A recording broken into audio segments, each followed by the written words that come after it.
So this session, ladies and gentlemen, is on third-party logistics. In the previous session also, we did hear the views and opinions of some of the people that today outsourcing is required so that the businesses can concentrate on their core business. 3PLs definitely have made the businesses more leaner. They have reduced the assets. They have also added a lot of efficiency, proficiency. But at the same time, as we've been talking about, a lot of trust needs to be built between the buyers and the suppliers, between the 3PL service, basically the service providers and the organizations. And it rests solely and wholly though on the organizations on which services or which part of the activity they actually want to outsource. So here we are going to be in talks and discussions with our experts who are going to be sharing more information and insights into this more coordination between the service providers and the organizations and building more an effective and proficient supply chain. I would like to invite first the moderator of the session, Mr. Prahlad Tanwar, Director and Transport and Logistics, KPMG. Inviting the speakers of the session, Mr. Ajit Jangle, Group Chief Operating Officer, All Cargo Logistics. Mr. Sushil Rathi, Senior Vice President, SCM, Mahindra Logistics. Mr. Rajiv Khurana, ED, Agarwal Movers Group. Mr. Pramod Sant, Vice President, Export, Import and Export Control and Customs, Siemens. Mr. Tajinder Vora, Vice President and Country Head Supply Chain, ABB. Mr. Naveen Aldal Gadi, Vice President, SCM, Bharti Airtel. I have difficulty in pronouncing it. So. Okay.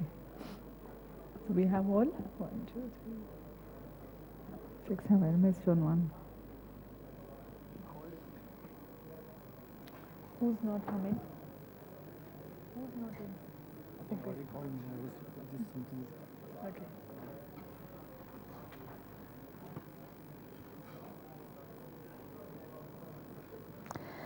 So I think with all our panelists, once again a request to all the people who are still standing, you're requested to please take your seats. If you're still having your tea, you can join us with your tea. And I hand over to the moderator of the session for the further proceedings and his opening remarks. Thank you.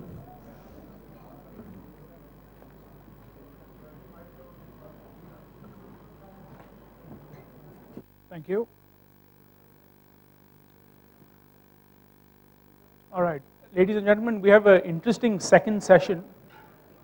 On the panel, we have two very important stakeholder communities. We have representatives from the service provider community, and we also have some very important buyers of logistics services here in India who have been institutions over several years, in terms of buying services. We've seen the evolution of logistics service providers. Keeping in theme with the topic for this panel discussion, which is 3PL collaboration between end users and service providers. Just before we jump into the panel discussion, one of the things that I would be doing is taking a few moments to share a few slides on what really is a 3PL. I think 3PL is a word that has proliferated in our industry. There's been many different interpretations of who a 3PL is, what a 3PL does, what comes before you become a 3PL, what happens after, if you want to evolve beyond a 3PL.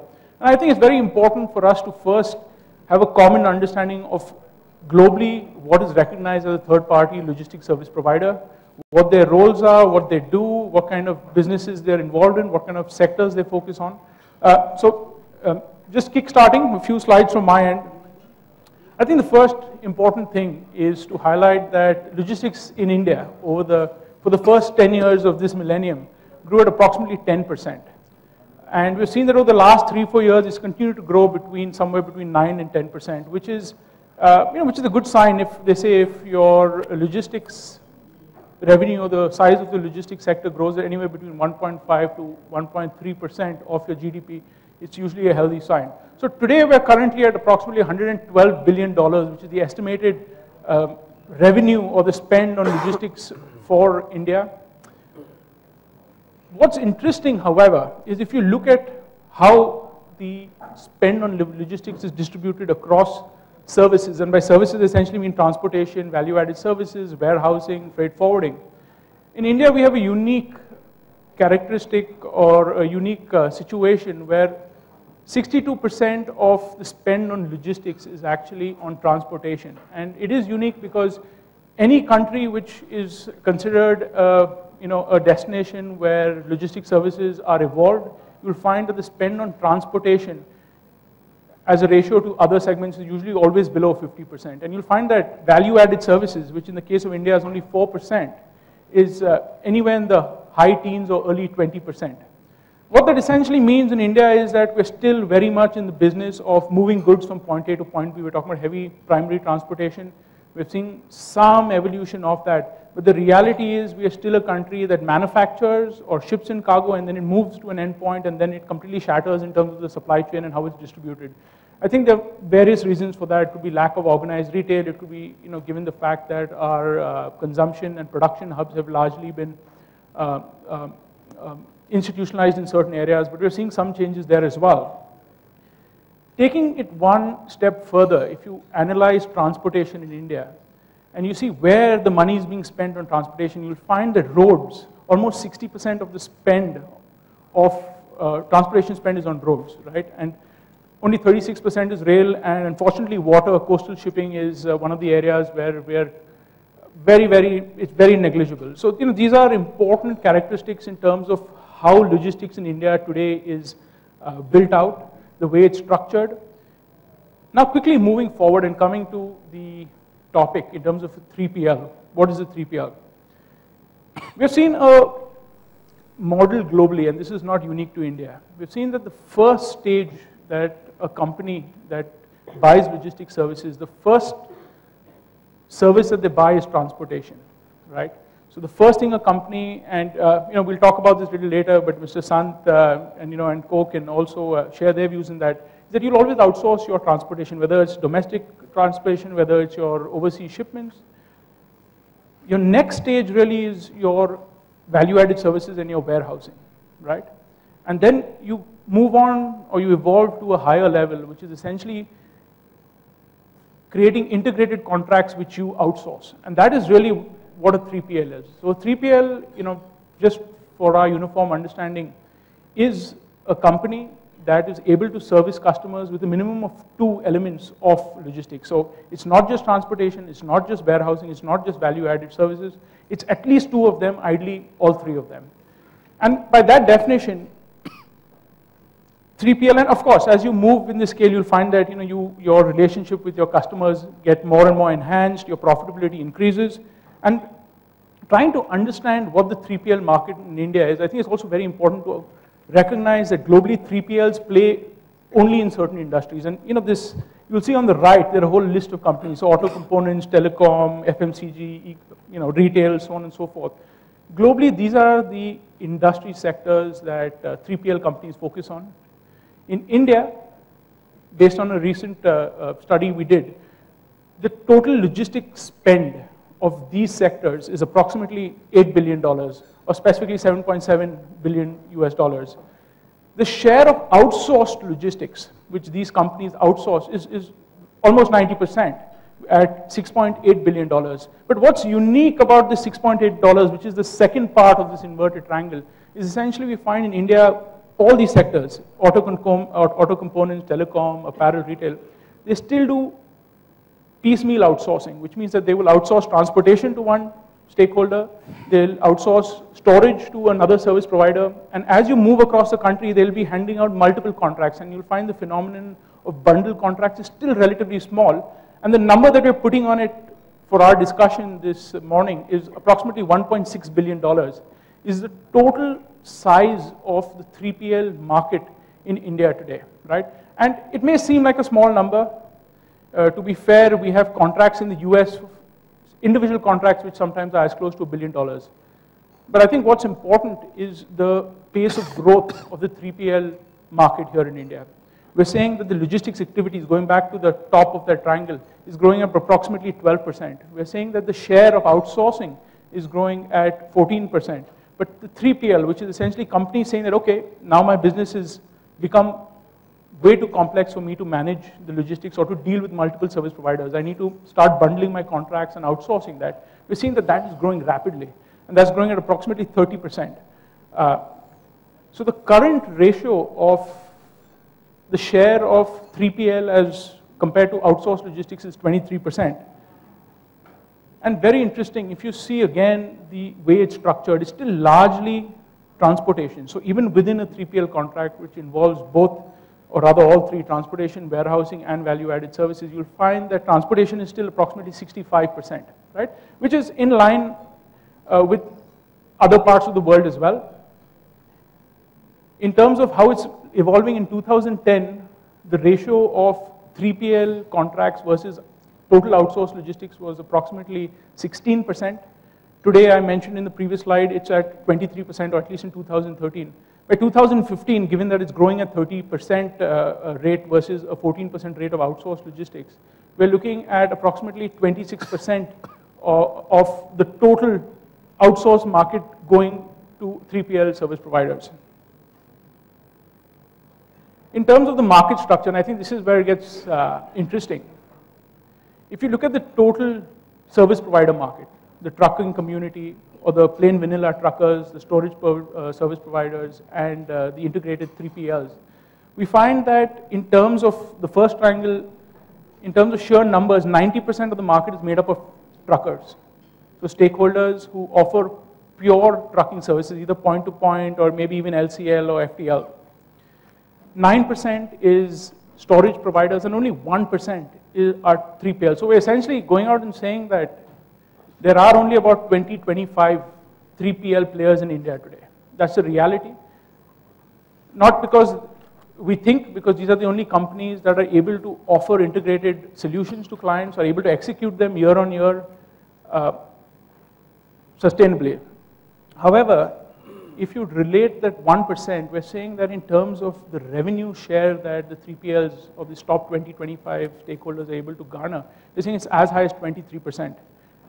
And in terms of profitability at a PAT level, we're saying that 3PLs are significantly more profitable than a plain vanilla trucking operation or storage service providers. And going back to the fact that 3PLs are almost always industry or sector focused. And we'll also talk a little bit about that, because some of the stakeholders we have here represent certain companies which are very focused on verticals. There are some others which are realizing that to offer 3PLs, because you're not just talking about trucking, you're talking about value-added services, you're talking about unique storage, bespoke storage requirements. You need to have deep sector understanding. You need to understand the dynamics of that particular sector. So what we've done essentially here is we've plotted on X and Y axis the more attractive in terms of margins, which sectors have been more attractive traditionally and going forward as well, and also in terms of the headroom for growth. The size of the bubbles essentially highlight how big the share of each one of these sectors is within the overall pie. So you'll see auto components continues to be very attractive. In fact, we're saying that auto components are about 34-35% of the entire 3PL market in India today. 1/3 is essentially companies that service the auto component market. But at the same time, we're looking at cold chain, which we're saying can be highly profitable. But you'll see the size of the bubble still very small. We're still saying that the largest cold chain company in India is about 150 crores to 200 crores top line. So that again goes back to certain fragmentation issues. But again, it's very, it's a profitable 3PL sector to focus on. You have e-commerce, of course. There's been a lot of news about e-commerce in the market. E-commerce is still small. We're saying that EBIT margins don't look very exciting. It's a very dynamic market that could change, but the headroom for growth is significant because we're seeing a massive transformation in terms of opportunities for e-commerce. And this is essentially, again, just highlights the fact that auto components continues to demand a lion's share of the 3PL market today. even most of the service providers in India, and if you name them, you'd realize that historically been very focused on the auto component or the automotive business. It's only recently that we're seeing some other companies, or even some of the traditional companies, diversifying, investing in building capabilities in some of these other sectors. And my last slide before we kick off, talking about collaboration, we're already seeing that the 3PL companies are investing more in areas where some of these sectors are concentrated, right? So in India, we have a unique phenomenon where certain parts of the country will see more concentration of auto component companies or healthcare companies or electronics or apparel. And we're already seeing that a lot of these investments that the 3PL companies have been making have been built around these sectors in those specific geographies. That's it from my end. Before we start the panel discussion, we're going to try and do it in a unique format. We've had a brief discussion before, and we're going to put out some very pointed, specific questions to the gentlemen on the panel here today. As I mentioned before, we are two stakeholder communities here. In the interest of time, I'm not going to introduce each one of you all, but what I will request is, when I ask the question, please maybe just a line or two on yourself in terms of which company you represent and your name, and then maybe you can answer the question. Okay, I'm going to sit back down here.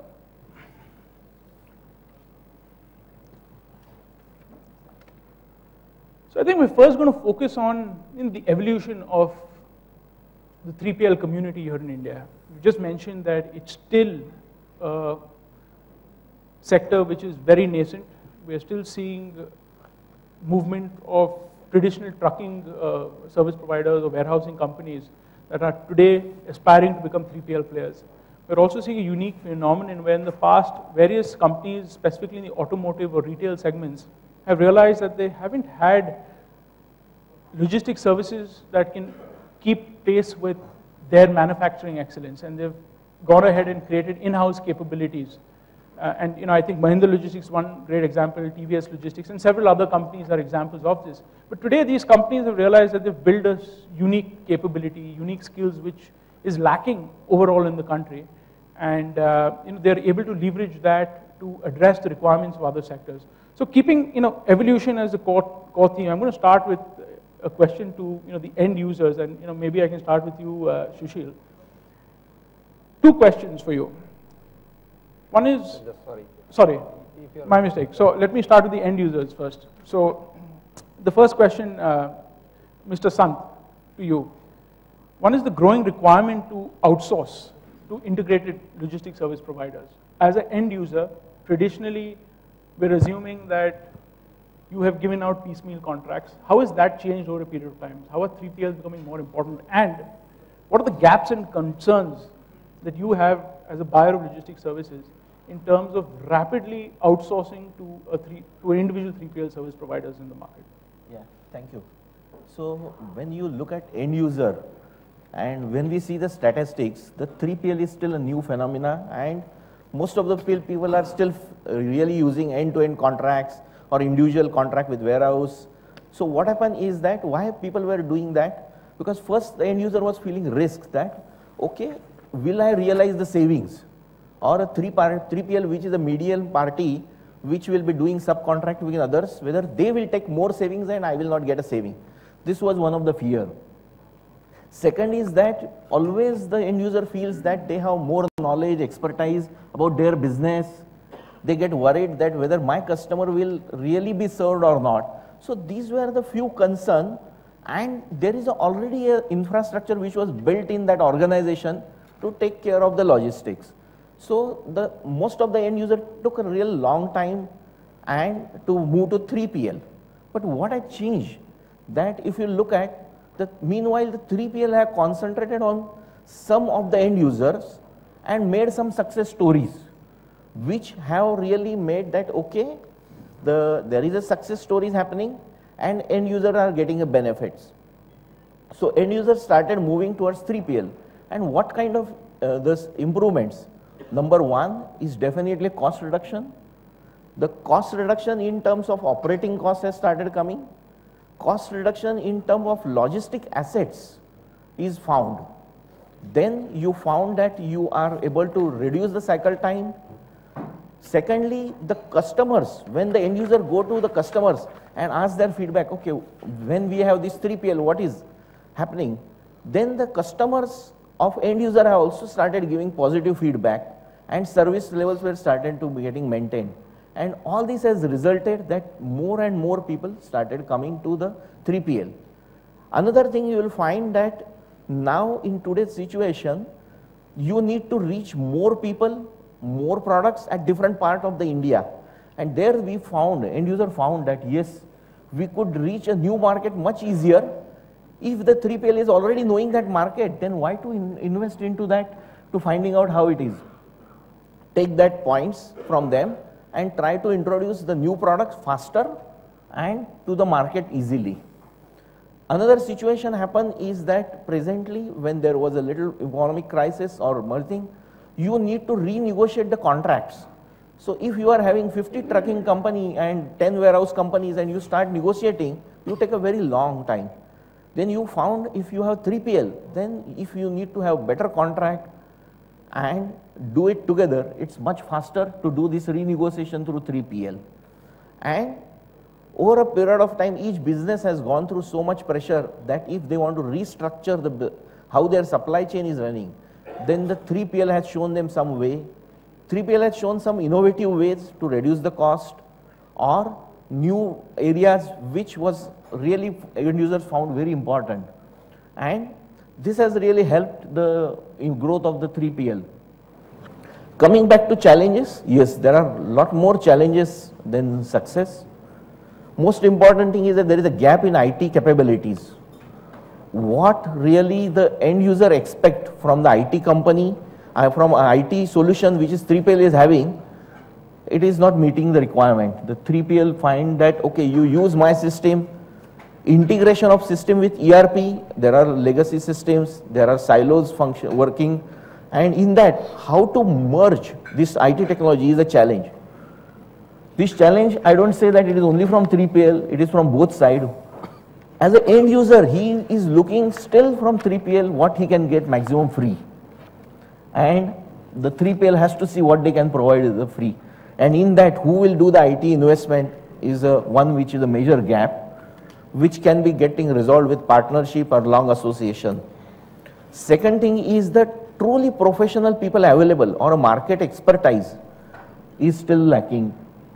Yes, there will be 3PL who are very successful into some industry, maybe, yes, definitely the automobile is this thing, but expertise from built on that expertise and to give the service, this end user is always worried, and then he faces a challenge when you do implementation, and the transition while doing, it is always tough. So we find some gaps into skill. Lastly, the most important thing what is expected is an improvement in service level, KPI and transparency of data. So which needs to be addressed, because finally when the logistics is outsourced to 3PL, what you look for? Performance improvement. So the performance has to be measured accurately, the key performance indicator has to be in place, and the transparency, which takes the challenge, which needs to be really improved. So maybe as the 3PL is growing, these are the few concern areas which needs to be worked out. Again, as I said, that it is not that only 3PL has to work, it needs to be from partnership and working together. Sure, thank you. Let me take that same question to you, Mr. Vora. You know, ABB, a big buyer of logistics services, you've been in India for several years, you've seen the evolution of the community. If you can answer the same two questions. Sure. Again, ABB, just to give you a sense,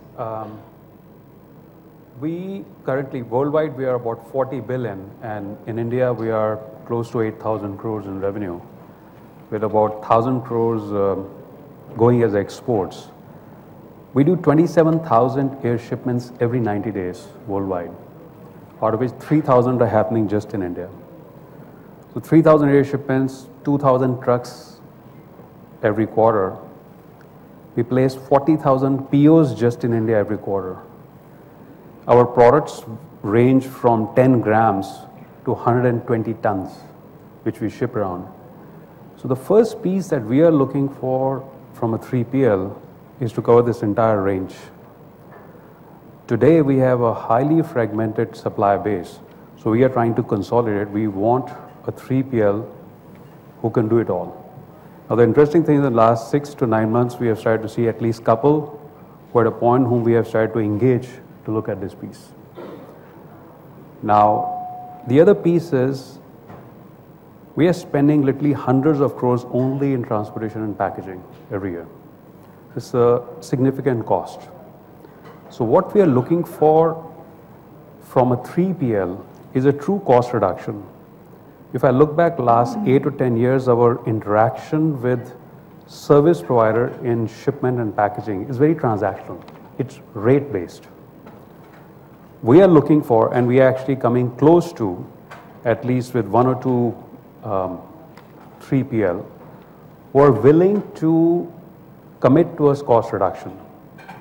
More importantly, I think the biggest challenge that has been is you cannot have cost reduction as an accidental or a collateral benefit. It has to be central to your contract.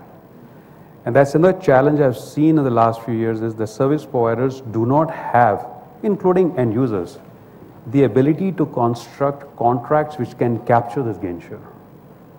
That has slowly started to happen. So there is a shared risk. We work together, that does not mean I take over the risk, but we share it, but we contract it. So that is, I think, a very happy evolution we are seeing in ABB. That's the direction we're going to. And the second piece, which I completely agree with Mr. Sant, is if you're doing 40, 50,000 POs every quarter, you can't do that in an Excel spreadsheet. The service provider needs to know how to tie their systems to the end user systems. That, frankly, I see as a service provider's responsibility. Our own IT teams can barely cope with the internal demands. So they need to have a very rapid deployment system. And again, we are seeing in large professional companies those things happening. I think these are the two concerns, contracting, gain share, as well as an ability to really interact with their IT systems. Great, thank you. Now taking this forward to you, Naveen. You know, Airtel, again, big user of logistics services, unique requirements. If you can answer those two questions. Sure, thanks. Hi, I'm Naveen Aldangdi from Airtel. I'm trying to address this question especially on telecom and media perspective. We do a business of telecom and also we do a business of IPTV and DTH. So how does this logistic players play a major role? I would like to talk about. As you are aware, outsourcing is a complex activity. It requires a lot of thought and lot of consequence, long-term consequences. Both of us should have a trust when we are outsourcing it. In Bharti, we strongly believe in outsourcing any activity to domain experts. We are the pioneer in outsourcing our network activity itself. So logistic is definitely, we have outsourced 100%. We are gaining the benefit of that. We believe in outsourcing. But the challenges of outsourcing is mainly twofold. One is it's a technology products, and we are feeling that quality manpower at the warehouses, at the front end is missing, which is results in a problem to us, and there is no continuous education to them on these products. Second is not able to identify the process gaps. As a telecom operator, we find process gaps in most of the places, bring wastage out of the process. So it is 3PL's responsibility to get back to us with the value added inputs where I can act upon.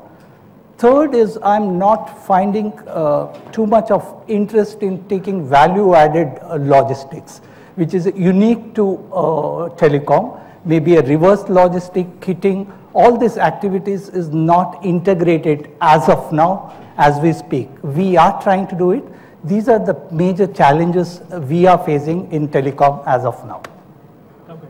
Thanks, Naveen. I think, interesting insights. And maybe one thing to ponder over is that we've seen various other sectors, and telecom is also a sector, have, their relationships with logistics service providers and 3PLs have evolved significantly. And maybe there's a leap to take out of that as the IT or as Correct. a telecom sector as well. Yeah. Maybe there are some best practices in terms of what are the discussions, what are the key goals, are you and your service provider on the same plane? But I think who better to answer that? We've just heard from 3 very big buyers, very prominent, who represent very prominent companies here in India. We are also fortunate to have 3 representatives from the service provider community. We have Ajit Jangle, who's the COO of All Cargo Logistics of the group. We have Sushil Rathi, who's the Senior Vice President with Mahindra Logistics, and we have Mr. Khurana, who represents Agarwal Packers and Movers. I'm not going to ask you to answer these. I think what's important is, the buyer of services has spoken. I think that's very important, right? This is a very powerful message they're sending out. There have been few key themes. They've said that yes, the complexity of their business, the rapid pace at which that's been growing demands them to now collaborate more with individual service providers who can provide integrated services. At the same time, they're saying that there are challenges, and very basic challenges, the same challenges we've been hearing for a while. IT is the challenge, skill gaps are a challenge, cost reduction, and we'll come to that because there's this whole debate of cost versus value as well, and where does that come up? But the specific question I'm going to put to the service providers now, and I'm going to ask all of you all to quickly answer or respond to these. One is, and with the theme of evolution in India, what has been the learning curve for you all? Because it's been very, very rapid, right? All true 3PL, or at least the Indian 3PLs, have been in existence for less than a decade, right? Some of these companies have been here for several decades. And secondly, what steps are you all taking to enhance skills, IT, service capabilities, and how you all are leveraging best practices? So, if we can start with you, Ajit. Thanks, Prahlad. Hello? Hello? Yeah? Okay, good afternoon to you. I think quite interesting question. I think fortunately, and out of 3, 2 of my current customers as All Cargo. Just brief about All Cargo is in real sales Indian multinational having presence in 89 countries and about 200 offices of our own. Largest LCL consolidated in the globally. In India, we manage project, CFS, freight forwarding activities, 3PL, equipment, and the several integrated service offerings. So with this background, I'll try to answer your question, but then not in a defensive manner or trying to touch base on some of the customer voice rather. If you see the transition happen, as you mentioned in your presentation, everything happened from the transportation. So outsourcing is not really new for India business. The transportation outsourcing is happening for last maybe 50 years. And which was the beginning, and it still is a part of 65% of the logistics spend. I think that the challenge here that when we say outsourcing, and most of the customers saying that we are willing to outsource, important point here is that what is the value they're expecting from the 3PL or the service provider? Are they outsourcing to get rid of the liabilities? Are they outsourcing to get expertise? Are they outsourcing to get a cost benefit? Or they are trying to encash all this, but what they cannot able to manage. Again, when we come across the customer interaction, because we moved from the transaction to engagement pattern. Since we are offering so many services to the India as well as overseas, we moved from transaction to engagement. What we explore that every customer as well is again a different curve of maturity. Some which are completely advanced, which has overseas linkages, they understand what to expect. And that is very well documented in a contract form, and there is a partnership relationship with them globally as well as locally. The other set of customers, they are in midst of it. They are a transactional expectation that service providers should do everything for us, but then it is managing expectations. For example, somebody, let's say, managing order delivery time from the warehouse or the transportation, let's say 70% today. They feel that they outsource, it will go directly from 70 to 99. And we had several debates, because when we are outsourcing, we are first aligning our cultures, infrastructure challenges, understanding each other, and then having common goal to achieve to reach from 70 to 99 journey. I think it is quite challenging to explain in the first time itself that 70 to 99 is not possible in the first year. But somebody from the customer side is always gung-ho about that, no, this is the whole value that why we are outsourcing to you, because you are expert and I want to have that in next 6 months and whatever, and these are the penalty clauses.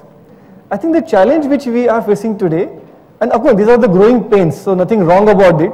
I think 10 years back situation was quite different and quite worse than this. Now we are improving on that particular value curve where customers started understanding that even just passing that buck to the service provider is not going to happen.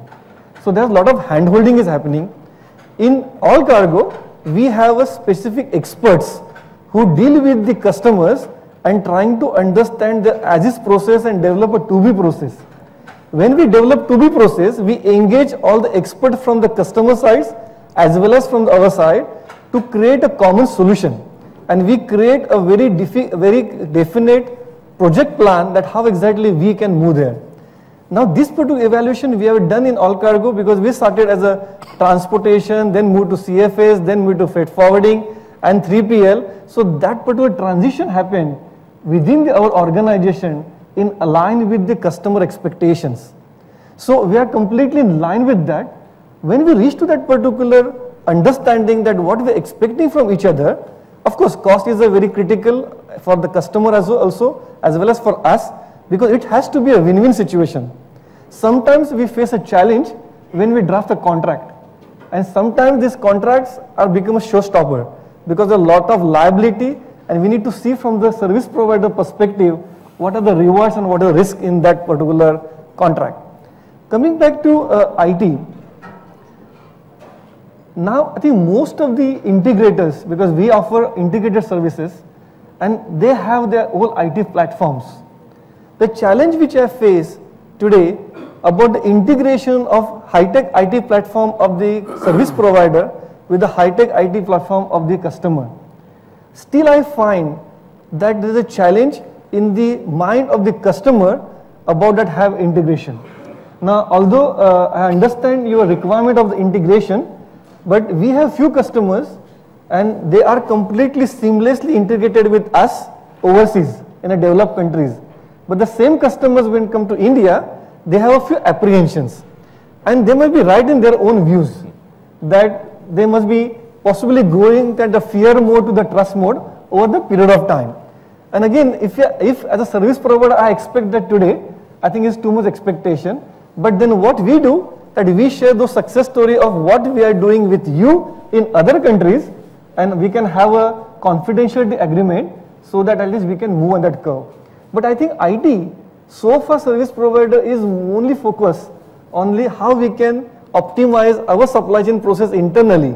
What we need to possibly also learn that this IT platform, how it can be helpful to the customer. So that is one of the thing which you brush about the, talk about the IT platform. Second thing about the KPIs, I touch on the contract itself, but then it should be a realistic win-win situation KPIs. It cannot go from the 70% to 99 over the period of time. Of course, we should achieve together, but I think mutual trust and mutual collaboration needs to happen in that. As far as offering everything under the globe, which is a wish list, but with my experience of last 22 years, I think it is very difficult to manage everything, every region, all services by the one service provider. But that is the expectation from customer and we are in line with that. I think here the play will come with a collaboration where we also integrate and collaborate with the sum of our 2PL and 1PL partners locally as well as globally, so that we can tie up with them, because everything we cannot claim that we do under the sun. So we need to collaborate with them and possibly ensure that our KPI agreement with the customer, and we have a parallel KPI agreement with the other service provider as well, so that we can collaborate internally as a service provider and bring that value to direct customers. So these are my few comments on that. Thanks, Ajit. I think your point on IT insecurity is a valid point. We're already seeing various entities having withdrawal symptoms, also moving to cloud now, right, from a traditional ERP. So I think that's some food for thought. Sushil, over to you. Quickly your perspectives on evolution and also in terms of investments as a company. Sure. So good afternoon, ladies and gentlemen. I am Sushil Rathi from Mahindra Logistics Limited. Mahindra Logistics with a turnover of around 2000 crore is one of the largest 3PL in India. And while historically we started our work by servicing the parent company, the group company Mahindra, and that is where we learned the whole supply chain business. But later on we have taken it to all other automotive companies. So today, for example, be it a Renault, Nissan, Volkswagen, Hyundai, Toyota, Mitsubishi, BMW, we are servicing all these customers, but have also diversified in a big way in the non-auto segment also. Fortunately, all the three end users sitting here are the users of services of Mahindra Logistics today. And that brings to the major point about the success of the 3PL company. One of the key themes is the kind of variety of the customers with which they work. Those best practices they are able to bring to the table when they service a new customer. So whether we are talking about Siemens, which is into the heavy equipments, or ABB, or Bharti Airtel, which is in the telecom, or even servicing today customers like Amazon, Flipkart, we bring a lot of variety into our solution. And that is where I think customers are today looking to go with the service provider who can get the best practices from their variety of customers. Of course, a major change which I am seeing, or a shift which we are seeing, is logistics is not being seen as a cost center within the user industry. It's something which people are trying to leverage as a source of competitive advantage. And that's where I think Mr. Sant also mentioned that the customer's customer, when they start valuing the logistics services or the advantage because of the 3PL companies, the confidence in the 3PL services grows. Of course, from a user industry, when I look at it, they would like to have somebody servicing them which is an integrated logistics player, so that they don't have to manage a variety of transport suppliers, warehousing suppliers, or other value-added services. They would like to look up to a service provider which can give under one umbrella all these services. They would also like to see somebody who has made investment into the IT so that the optimization of the supply chain can take place. The management information system can be far better. The track and traceability of their shipments can be improved. So that is where they would look into a company which has made investment into the IT. They would also like to see that these companies act as a true partner to them in their own launch of new products and services, wherein these companies can partner and give a new model of managing the logistics or a new solution. So those are, I think, some of the expectation which I understand, at least with my interaction with the end user industry. And to fulfill that, what is the kind of thing which is required to be done by a 3PL company? Definitely, one is the investment into the IT and the resources. I think these are the two very, very key important aspects, because with the kind of evaluation or with the kind of demand which is there in the marketplace, if you don't have right IT systems, then it will be very difficult for you to really service your customer effectively. Secondly, the investment into the right logistic resources is very important, that apart from the technology and the processes which you bring to the table, do you also have the right resources to manage those businesses and manage the SLAs on behalf of your customer? Because today, when a company is outsourcing to a 3PL service provider, they don't want to keep any more resources or cost at their end. They would expect their 3PL service provider to manage all the SLAs on their behalf.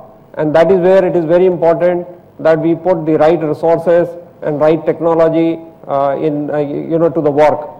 So these are some of the aspects which, according to me, will make a successful partnership between the user as well as the service provider. Thank you. Thanks, Sushil. I think one interesting point there reflecting is, as recently as I'd say 5-6 years ago, there were a lot of concerns when end users got into relationships with integrated logistics service providers. There was a lot of concerns that processes would be leaked, right? Today, from what you're saying, we've come full circle where end users are now realizing that the fact that integrated logistics service providers who work with multiple customers are able to leverage bits and pieces of understanding to enhance overall operations. So that's, I think that's a big evolution that's happened, and the recognition of that is. No, absolutely. I think nowadays companies are not looking in terms of any, breach of data security or other thing, but they are seeing how we can leverage the strength of each other and work in a collaborative manner. Right. So just to take the example further, when we started working outside Mahindra, a lot of customers initially had a doubt, are we coming from a competitive company and will their data security will be compromised? But today you will see all the auto OEMs practically in India whom we are servicing, working with them very closely, because we are an independent company. For us, Mahindra is a customer, a Toyota is also a customer, a Renault Nissan is also a customer, a Volkswagen is also a customer. And I think over a period of time, that trust, because the gentleman some time back had asked about this question about trust, that trust has been now developed, and the trust can come only by efficient and reliable services which you provide. And once that trust develops, then these things do not really matter. Right, thanks. Now, Mr. Khurana, moving over to you. You represent a very interesting company, started off as a plain vanilla trucking operator. Yes. Today, offering contract logistics services and also relocation services. So if you can maybe share your perspectives. Definitely. Good afternoon to all of you. This is Rajiv Khurana. I work for a company called Agarwal Movers. I am associated with this company for the last almost 10 years. We have seen the changes happening very slowly and very positively, how the changes happen and how we have come across, how we have crossed the various bridges. We deal with number of companies, we deal with Marutis where SLAs are being worked out very seriously. We worked for Hyundai, we worked for air conditioning companies. So lot of companies we interact, we work, we provide different kind of services. Over the years we have been providing regularly. So we started with core competence. We were into packing and moving, and from there we moved to contract logistics. We have seen lot of changes. Now we are into warehousing also. So we have seen how the changes are happening, how the cost and major challenges which are being faced by us. So everything what I have observed, everything comes at a price. Everything comes at a price, everything comes at a cost, which is very important nowadays. We have done a lot of investment in warehousing. Now when we move to market, there is a lot of pressure on us. How do we reduce cost, reduce the freight rates, reduce the freight rates, reduce the warehousing rates? How do we do it? Because we have done a lot of investment. So we expect our end users to come forward and help us in working out solutions. Now diesel increase, which is a major challenge, drivers is a major challenge. There is a shortage of drivers. Drivers are not available at all. So although over the years we have been increasing their salaries, number of checkpost issues are there which have been resolved slowly and timely, but still lot needs to be done. So we expect entire industry to sit together and work out various solutions so that these small problems of skill development, IT investment, these should be resolved. This is the way I look at it. Thank you very much, sir. Thank you. Thanks. Okay, so that was the first theme of the questions, which was around evolution and growth and investments. Now coming to maybe collaboration, right? And once again, I'm going to start with the end users, right? Your perspectives on whether the shift is truly happening from seeing logistics service providers as vendors to partners, and truly, I mean in terms of making investments, long-term investments in doing business with them, whether that is something that you're already seeing the early shoots of, how you see that evolving over the next few years. Also, as leaders within your own companies, you all manage teams. So whether there's export managers, import managers, trucking managers, whether at their level also, you're seeing an evolution in terms of their buying behavior. Are they able to recognize value that a 3PL is able to offer over cost, right?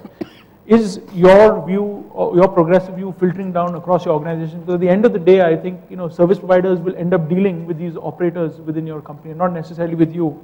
And correct me if I'm wrong. And finally,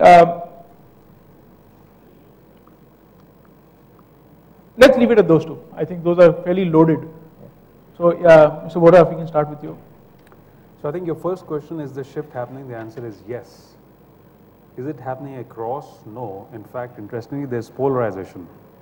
Smaller players are shrinking away a bit because more and more we involve contracts. Previously there were transactions, now we have contracts which do have liabilities. So interestingly, players who are, for lack of a better word, not very confident about their competence delivery tend to shrink away, further away. Players who are a lot more confident based on their past experiences are getting closer and closer and more open to doing these contracts. The second piece is internally within large companies, including ours, the organization change also is very important, where you have to consolidate the entire spend across transportation, packaging and logistics. Otherwise, the spend may be large, but if you have 15 different entities interacting, you will never get the scale. You will never be able to consolidate. So what I see is in larger companies, internally they are gearing more and more towards being able to do 3PL contracts which are longer terms. I do see service providers also moving more and more in that direction. I do think in 3PL, the fundamental basis of trust and contracts will keep on increasing, and they are increasing right now. So I do see this going in that direction. If you ask me, are there a lot of success stories which have been running for many years? The answer is no. But I think they'll build up and they'll cause the rest of the companies also to move in that direction. Thank you. Naveen, your views on that? Yeah, in Bharti, we treat all vendors as our partners. That's our culture of how do we treat the partners. This is no different in 3PLs also. So interesting thing is we believe domain experts can bring value to my business. So we work with the domain experts. Just to give an example of recently concluded one, it took almost 6 months to conclude, but what we did is we concluded a contract with the 3PL agency. This is for one business called DTH, where the majority of the box movement happens, set-top box movements happen forward, reverse, and across the country to 2,000 plus distributors. So we had a pain of when Diwali comes, we have a space shortage, transportation shortage, all these things. So we made that partners as our partners, and we set up a contract in such a way that the payout to this partner is not dependent on the warehouse space, not dependent on the logistics cost, but depends on how much activation I do for that month. So that means the common goal for both of us is selling more. So he will not crib if I sell more. So we are true partners. I think this will tell you how partnership can develop. This is a good example of how innovative commercials can be created, but this cannot be created one-sided. It has to be part of two people coming together and creating it. This creation has happened within our own partnership. So I am unable to bring outside partnership for the first time. This has happened with our existing partner. Sure. So, and also your question is whether we give value to the value. Indeed, yes. We want more value from the same partners to happen. They have to take complex logistic outsourcing like reverse logistic, refurbishment, kitting.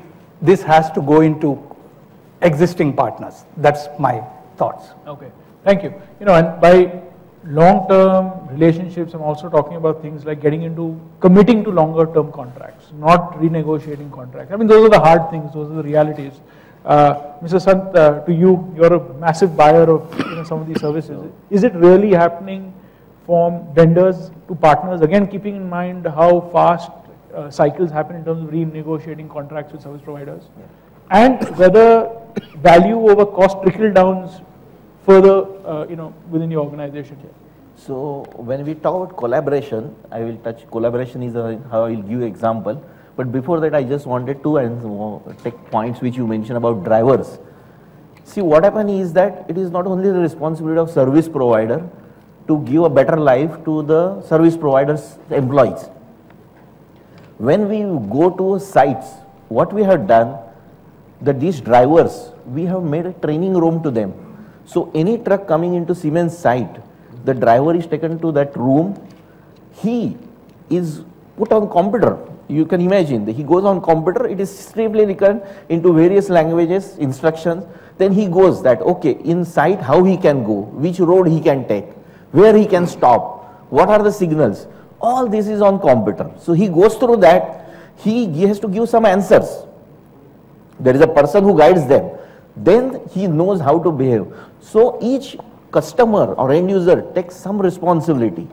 Then we are able to handle this category of employees of service provider. So this is one of the example. Coming back to collaboration in Siemens, if you look at, as he mentioned, the multinational, Indian multinational. So the global multinational, Siemens is one of the multinational. And when we handle some 3PL, we come with some background from abroad that yes, this is working in this country, this is working in this country. Then challenges comes that whether it will work in India.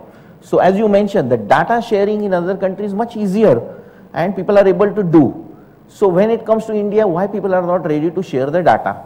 Two things happen. When we select as a party, which is our partner, we need to really align in India, what are we looking for in India? That service provider 3PL may be globally best, but easy having that setup in India. So first is that as an end user, my task is to make it clear what I am expecting from them. If I am expecting some service which is given in Germany or Hong Kong, in Singapore, it's not going to work. So I have to be realistic. So I set my selector parameters like this. And when we do with collaboration, I have my German partner sitting there. We have in India sitting here. Then the 3PLs, the German partner or a US partner and 3PLs Indian partner is available. Again, we talked about the 3PL in India is not having all the competencies today. They will not be able to provide me all the services under the sun. So then there comes their sub-supplier. So we help them that, okay, we know these parties which are good in these services. These are used with Siemens. Out of that, can you take them some? Then this is how the collaboration is generated, and it makes it so perfect that we have some case of handling some power projects, and it works, this collaboration and trust. The principals, our principals in other country, they are comfortable. Third parties, 3PLs, overseas supply principals, they are comfortable. 3PL in India and we are comfortable, and then their sub-supplier are also involved. And that collaboration and trust gives really phenomenal advantage. But in that, I take it, end user is the most critical. He has to go 2 steps ahead. As you say that the contracts are made so rigid that it will not work. But finally, it must be also seen as an end user. Are we there to make a success in contract and collect LD or recover more money? No. We are there to facilitate so that 3PL is also successful. I am not going to get any certificate or something if my 3PL is failing. I have to make it success and I have to go 2 steps ahead. So this is what I believe, and this is how the Siemens is working to make this success. Thank you, Mr. Sun. I'm just confirming that wasn't the buzzer, was it? Because we should have to till 1:30. Okay, so 20 minutes before we have to end. So we have 20 minutes, I assume. So collaboration, in the spirit of collaboration, coming over to the service providers, I think the best way to highlight collaboration is a unique case study. And if I can ask each of you all very quickly to talk about something innovative that you all have done, something path-breaking with your clients. You don't have to mention the client's name, but just talk about how you all have collaborated recently and something that has also been sustainable. So, Mr. Gurnani, I'll give you a small example. We are working for a company. They're into material handling equipment. They manufacture forklifts.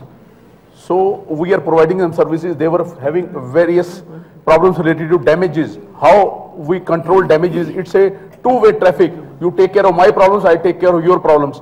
So they were facing this big problem of damages during transit. So we provided them special solutions. We worked out solutions. Our team had gone there, research and development team had gone there. They worked out special solutions. So finally this problem was resolved and material was delivered without any damages. Company saved almost approximately 22 lakh rupees every month. This is a case study which is a proven fact which is already there in the books. So we got success. Now it's a two-way traffic. When we spoke to them, now this is the problem you faced. You were facing it for the last 17, 18 years. Now it has been resolved. Now these are our freight rates. So we expect this from you. So there was all of a sudden, there was a question mark. Why so much freight? So we say 22 lakh, this much right I have, at least you give me 25% of that. This is what I expect from you. So when we talk of collaboration, finally we convinced them and we got the success. We got 20%, you got a benefit of around 75%. So this is the way I look at it. It should be a two-way traffic from both the sides. That's the way I concluded. Thank you. Okay. Next. Thank you. Thank you. So I can take two examples, one from the collaborating with the end customer, and the other one a very unique phenomena which probably I would say first time we introduced in India is collaborating with our competitors. And so let me start with the second one. One of our customer where we used to transport the finished goods was facing a problem from west to south area, because when they were having severe shortage of the car carriers for dispatching the vehicles to the south, and that is where we hit upon this unique idea that why not we collaborate with another 3PL company which is servicing another large OEM in the south, and even when they have a problem of the backhaul or the return load optimization. So both of us collaborated and it worked to the great advantage not only for both the OEMs but in terms of increased revenue even for both the 3PL companies. So this is something unique where we feel that working even with your competitor to reduce the inefficiency in the supply chain could be advantageous or a win-win case for all. Second is the case with one of our customer which has a vehicle manufacturing plant in West, when they decided to take the advantage of fiscal benefits offered by the government by putting up a plant in Haridwar in the north, and they didn't have the capacity to manufacture the body shells there. So then they worked along with the 3PL company which is Mahindra Logistics to see how just in time body shells can be reached from their west plant to the north plant, covering a distance of 1700 kilometers, and every day 200 to 300 body shells moving continuously, reaching that plant without stoppage of the line. That is where the collaboration happened, where the entire mode was studied, the whole mechanism, what kind of fixtures will be required, what kind of truck designs will be required, how the whole movement will be tracked, so that because the north plant had the capacity of storage only for one day, so that without stopping the line, how we can make it happen on a regular basis. So this is another example, great example, and this has been running successfully for last 4 years without a single day when the production has stopped there. Is a fine example of collaboration between the customer and the 3PL service provider. Fantastic case study. Thanks, Sushil, for sharing that. I think you're reaching another level when you're actually starting to collaborate, as you're saying, with competitors. Or your peer industry. Ajit, very quickly, a case study from you. Again, when we see our global network, we have agency earlier and today also a few countries. I think that is also one of a example of a collaborating with the competition. When they are agents, they are not the sole agents, and they are also supporting in those countries to other competitors also. But that is the one network which we are running in about 200 cities of the world. That is a big collaboration example. But I think to the customer's perspective, we are believing into the integration. I think since we have a service network, we have an infrastructure network, and we have a service offering which cater to a small LCL of 1 CBM till a big project of Siemens and ABB. So since we are managing that, we have a capability to offer all services required for the customer, and then few cases where we are not restricted to their physical flow, but we are integrating with the information flow, financial flow and the documentation flow. So the collaboration also, we need to see from different perspective. We try to cover all these 4 flows of the customers. Now the example is that, let's say now one of a customer which is the OEM in the south, we initiated with the physical flow, which is the activities of transferring container or material from, let's say, Far East to maybe, let's say, Chennai. But then when we move into the documentation flow collaboration, then we integrated them with our information technology, and now we are facilitating them in a sourcing process from China itself, where we brought our global network to them, our IT platform to them, as well as our expertise in managing international supply chain to them. So I think when we talk about collaboration, I think that is one of a way to move from the transactional services to the partnering. And there is no shortcut. We need to build that trust to start some service and build on that trust, offering more services, getting into integrated zone, and then offering that services, so that is a win-win situation. And then, as Mr. Sun said, the contracts become a document, but that trust itself is there, which really facilitates the whole process, that when we are putting this KPI, okay, we thought together, and then ultimately the line should not get stopped. That is a common objective, and that's really collaboration. I think one point also touched by Agrawal is that I think there should be a stake in both parties. There should be some sharing, the sharing of loss or penalty or sharing of benefit. When that part comes, it may be 10-90 or 20-80 or 50-50 based on the investment, based on the risk who is taking. But once that started coming in, I think the real collaboration starts. And then as Airtel case study, where whether warehouse is there full or not, that question doesn't come because everybody is working for the common goal. So I think there are a lot of case studies which we can share, but of course the limit of time we need to restrict. But then this is the one area which I like to share, that Allcargo is a capability to do the collaboration in all 4 flows of the supply chain. Thanks, Ajit. Very interesting. Okay, so we did have a few more questions, but for the next 10 minutes, we're going to open the floor, for questions. I'd urge you to ask questions. You have some very senior, experienced stakeholders from both communities here. Ask questions. Just keep in mind, ask tough questions. Just keep in mind that the theme for this session is collaboration. So make sure they're collaborative questions. Make sure you're looking for perspectives, not necessarily solutions. Hi, I'm from NIT Technologies, and this is taking the theme of collaboration and outsourcing a little further. We also heard that IT and investing in IT are certain issues, also considering when you mentioned about the cloud as well, that the technology landscape ever changes. So how about extending that theme of collaboration, of outsourcing, to getting some niche IT service providers who are in the domain of transport and logistics? I'd like to know the thought of the panel. Thanks. Sure. So just to understand the question, you're saying niche. Be a part of. Sure. I can take that.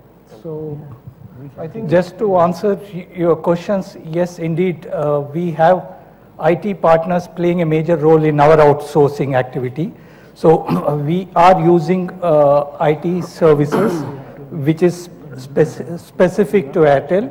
We are not using partner IT systems. We are taking our IT system, both for tracking, reverse logistic, everything is done by third parties in our warehouses, in telecom. My view about the IT is, again, IT is an enabler. When we talk about collaboration, it starts with our trust between the 2 partners. Of course, the trust will increase when we have a transparency, and the IT will certainly help to get there as in terms of transparent transactions. So in my view, it's about the IT. We cannot live without IT. I think this is given now. I think how to really use this IT to build a trust between 2 parties and then collaborate, that is a question. Second part is the information flow. Because of the good IT system, the speed will be increasing and the transaction can happen in very smooth manner. That will certainly help collaborator. But as far as your question is concerned, IT is given. We cannot think that we should have IT or no. If we don't have IT, we cannot even exist.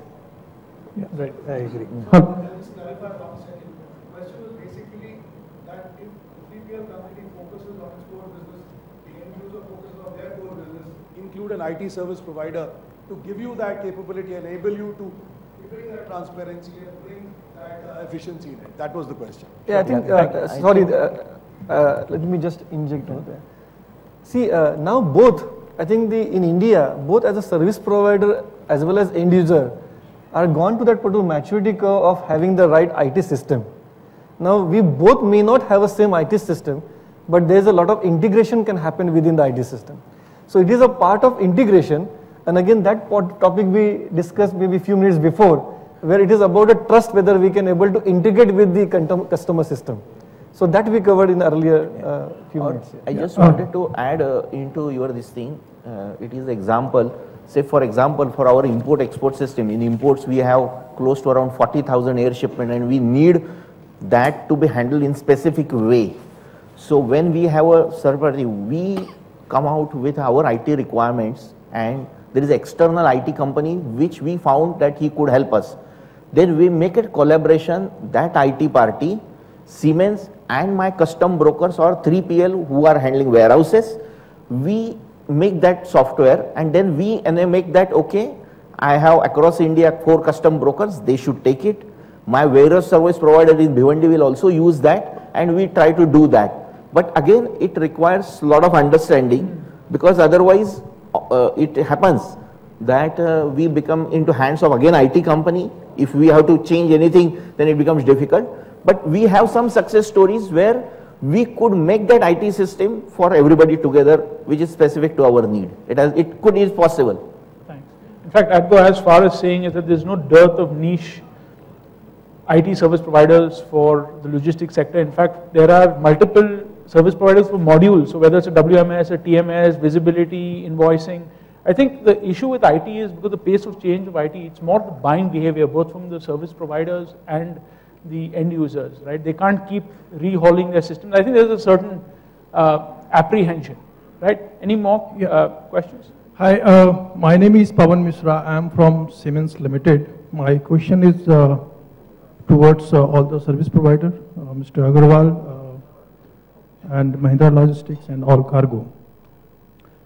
In a previous sessions, it is learned, or we have discussed about the importance of supply chain management and their challenges, what kind of challenges they are facing, and what all challenges they are going to have. One of them as a solution has come out is 3PLs. Now further 3PLs is facing the challenges, I would say, not exactly challenges, but the issues is collaboration.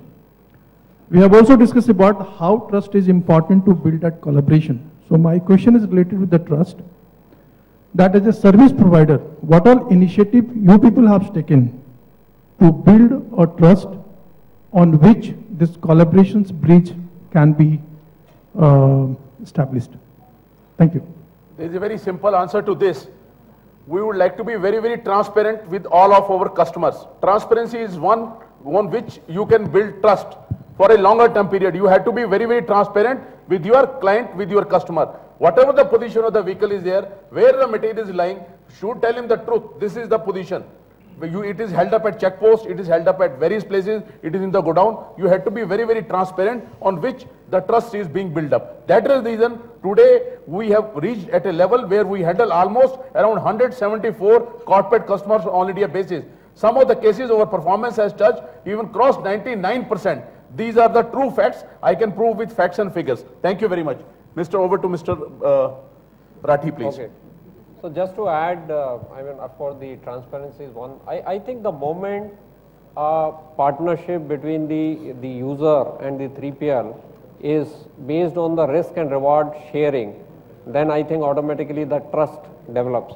That means what you are trying to do is you are willing to look at your customer, where if the customer is growing and is benefiting because of your cost saving initiatives or other thing, you are sharing the benefits, as well as if for any reason customers' business volumes are coming down, or because of your inefficiency, if customer has incurred any losses, you are willing to share those losses also.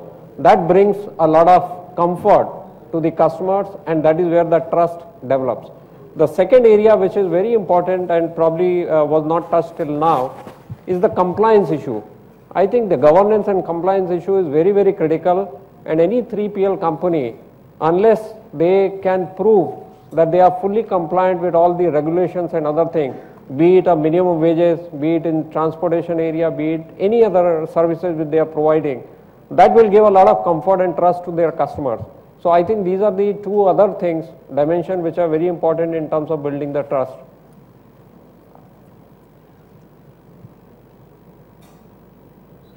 Hello.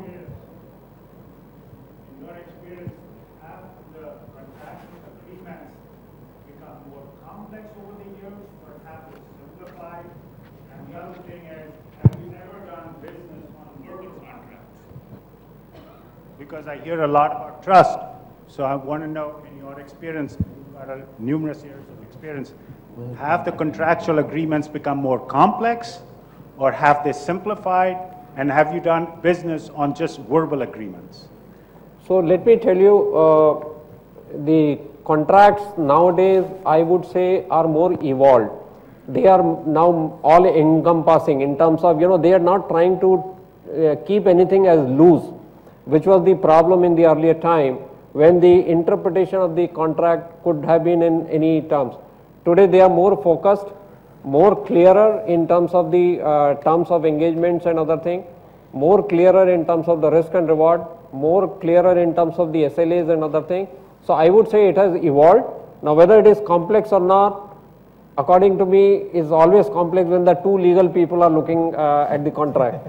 For business people, the business has to run, and that is where I think a lot of contractual terms are watered down in terms of, from a business understanding point of view rather than from a legal point of view. So that is how the contracts are evolving, at least in India.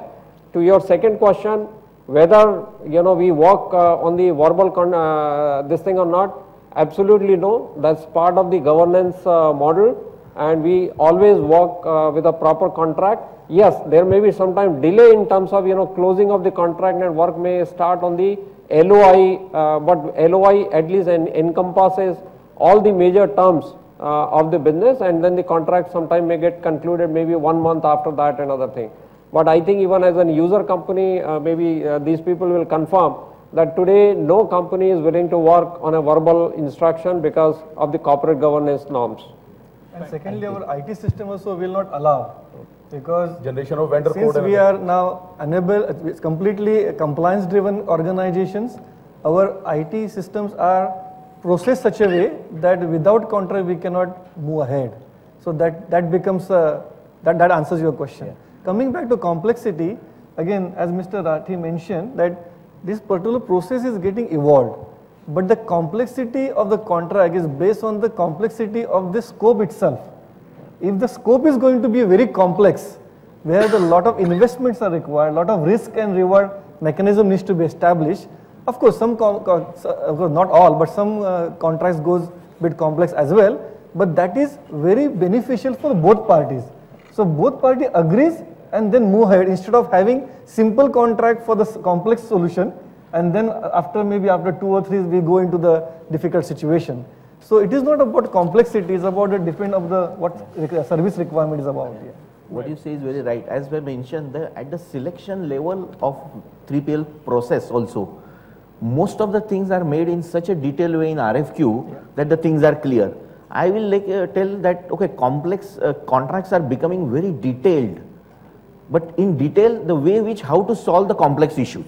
I think that is what I find, that how should be standard operating processor, what should be performance matter, what are the alerts to be built into. So these are making the contract in very much detailed, but it is helping us to solve the complex problem. I mean, this is what I will say. Thank you. Thank you. Okay, so we actually do not have time for any more questions, but we do have time for a couple of point of views from the audience. There are also some seasoned industry stakeholders sitting in the audience. Anyone has a point of view? Jasjeet, please.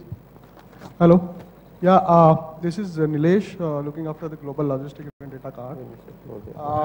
Looking at current scenario of logistic, we cannot dare to think about logistic being an importer exporter without 3PL. But the current scenario, importer and exporters are looking one point of aspects where it's reverse logistics and RMA, that's return after sales kind of services. So being 3PLs available here, I would request all 3PLs to come off with the such kind of product wherein they will finalize on the RMAs and the date of arrival kind of things. So let's 3PL and the importer-exporter come together with the collaborations and finalize the documentation, and please come up with the written kind of products so that it can serve industries very well. I just want to ask one quick question. What is the point where 3PL hesitating to come out with the products of the returns or date on arrivals returns kind of things? So I'm going to ask you to maybe catch one of the stakeholders when they're off the stage. We are really out of time. We'll have to close now. Jasjit, if you have a point which you can make. Yeah. I think the issue is mainly structural. A lot of conferences we meet and discuss about collaboration. The problem, I think, is structural. Structural in the sense that the responsibilities of the user industry in terms of how it is structured, the supply chain department or the distribution department, is still not very clear. You see, there are two parts of the department. One is the strategic part, which is network design and overall analysis, OD analysis. Second part is the operational part. Many times when we are selling, actually we are selling to take that person off his job, so to upsell to a level above.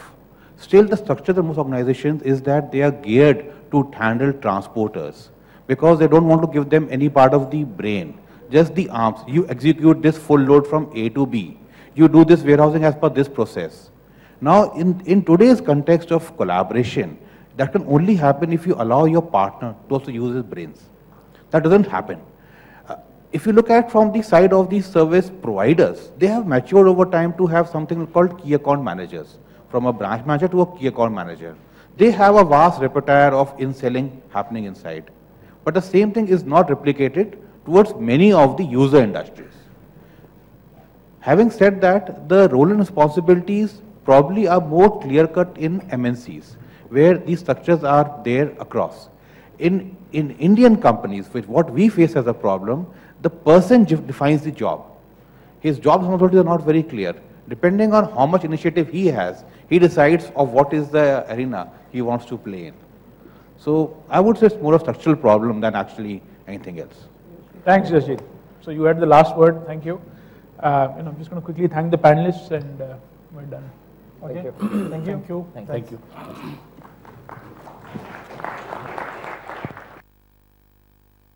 To all our panelists, may I request you to kindly present the mementos to all our panelists.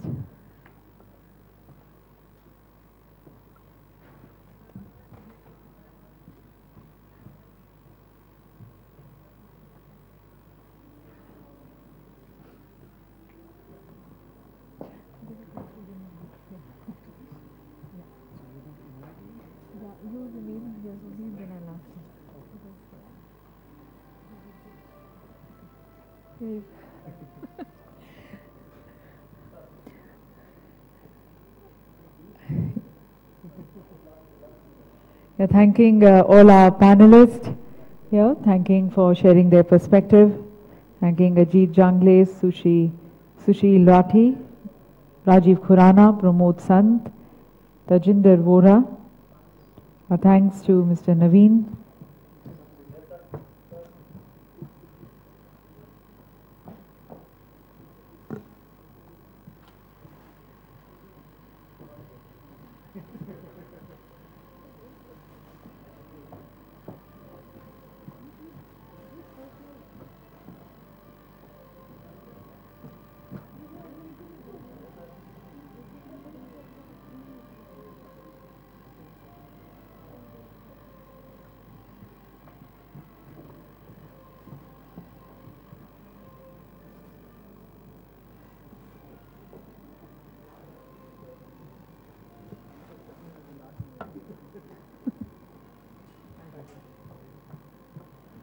And may I request Rajiv to kindly join us here and express our regards to Mr. Prahlad.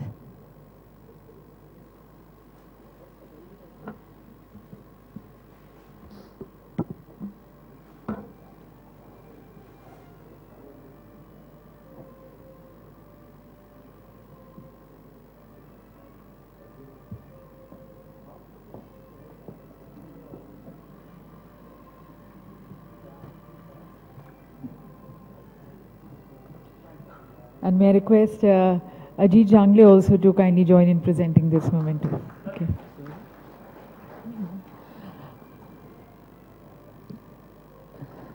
We'll first have a ladies and gentlemen, before we break for lunch, I would, after this group photographs, I will be requesting Mr. Jangle to kindly present his concluding remarks. Of the sessions till now, and then I would like to request once again Rajiv to kindly express a token of thanks and regards to Mr. Ajit Jangle.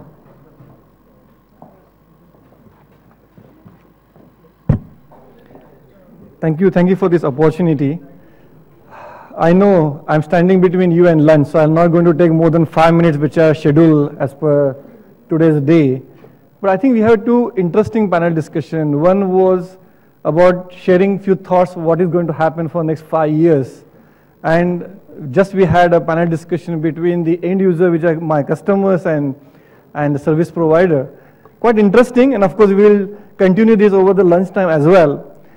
Last week I met one gentleman from retail store, and I learned something different, because one thing which I know that if you don't really have a different approach or different perspective what we are doing today, I think result will be same.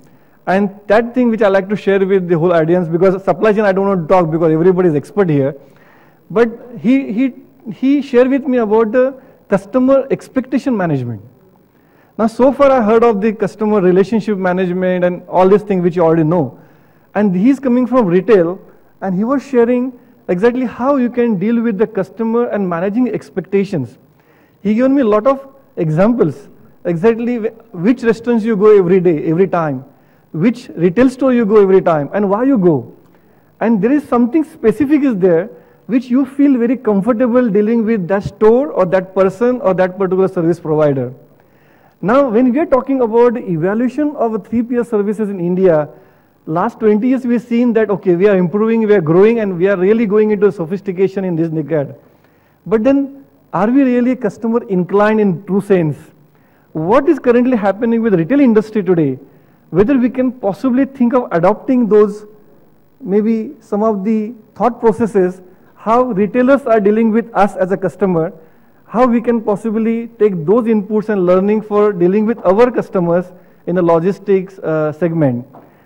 That starts from how we are dealing with the RFQ, how we are responding to the RFQ, after RFQ, how exactly we are doing the contracting part of it. After contract part is there, the major challenge is about the teething trouble about how we are doing execution of those contracts, and then how we build that particular relationship with the customers and try to have a reach to the customer advocacy, by which we can offer integrated services, and customers start saying to the other customer, oh, go for this particular 3PL or this logistics service provider. I think this is a one new thought I can leave with you for the whole day, and maybe we can discuss over the lunchtime. But it was a wonderful interaction, and moving forward to another session, which is a post-lunch session, which is 3 groups. We have 3 themes.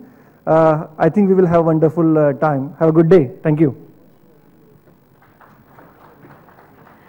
Thank you, Mr. Jangle, for sharing with us that food for thought, which we are going to be taking it forward as I request all of you to join for lunch. But before that, may I request Rajiv to kindly present a small token of thanks and regards. Once again requesting Mr. Ajit Jangle, if you can please join us just for a minute. Thanking you. May I request Rajiv to kindly present the memento to you.